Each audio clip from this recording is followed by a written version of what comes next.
completely untrue. And like the old days, he says, the president used those who cared for him most to defend him with untruths. Again, he reads from the book.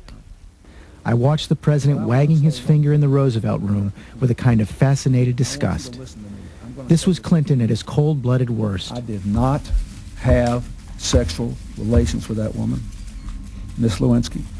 Now, full of self-righteous fury, he was lying with true conviction. All that mattered was his survival. Everyone else had to fall in line. His staff, his cabinet, the country, even his wife.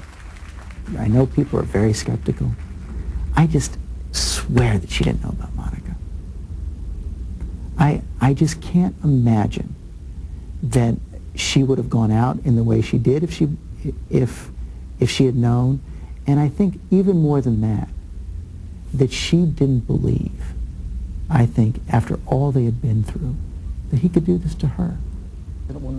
Something in Stephanopoulos snapped. On TV, he seemed to be leading the attack against Clinton. The White House branded him a turncoat, betrayer. Again, words from his book. There were times when I did start to pull for the other side. Although I wasn't proud of the feeling and tried to control it, I wanted to be right, and I wanted Clinton to pay a price. All true. In my heart, I was so angry. And anger at having your future memories taken away.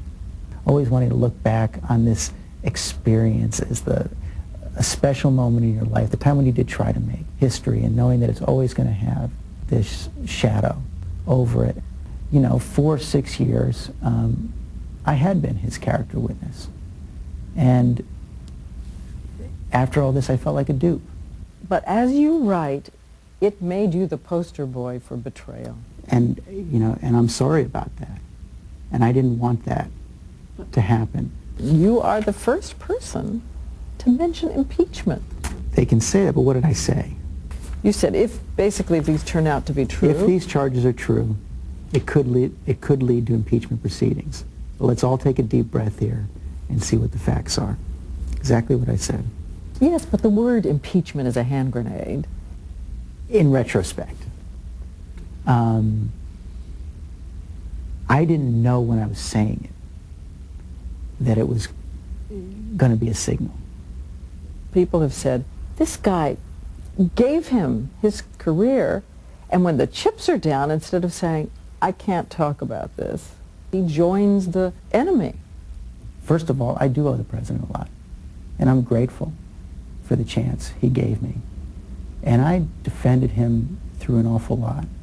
When this story broke, I did not say the president's lying. I did not say he should be impeached. What about silence out of respect for what you were to him and he was to you? So I'm just supposed to say, I have no opinion on this? You know, I just don't accept that. Absolutely not. I wasn't prepared to say this is all about his enemies, or this is acceptable behavior, or it's okay to lie to the country. But he says his anger only subsided after August 17th, when the president admitted an inappropriate relationship in a statement to the grand jury.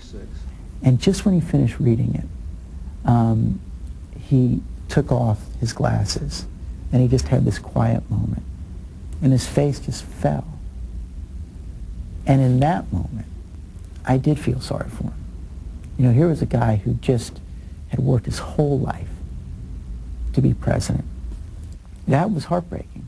That was, you know, all the punishment any man should have to take, any man. As he watched the president on tape, Stephanopoulos says, he cried. You think you were harder on him because your heart was broken? Sure.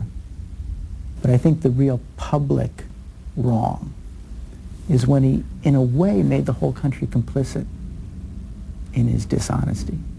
And especially when he sent people out to tell his story for him. Should a man capable of doing that ever have been elected president? If people chose him. That's cop out. Should they have? No. I don't think so. I mean, it's, you know, the problem is that he hasn't been a bad president. He's achieved more than I ever could have imagined. But He is the head of state, where the person matters. Always winning campaign staff. Full circle for the true believer who thought the Clintons were his worthy cause, his calling. He says he's still haunted by the memory of the day he said goodbye to them, after re-election, before the scandal, before, he says, Bill Clinton threw his legacy away. The president, ever charming, told his old friend no one could replace him. Then Stephanopoulos said goodbye to the First Lady. She came up to me and just put both her hands on my shoulders and said, "I love you, George Stephanopoulos." And I just said, "I love you too." And walked out the door. And 2 years later, he would end his journey and his book with these words. Now I watch from far away, enjoying the show, but wondering too. Wondering what might have been if only this good president had been a better man.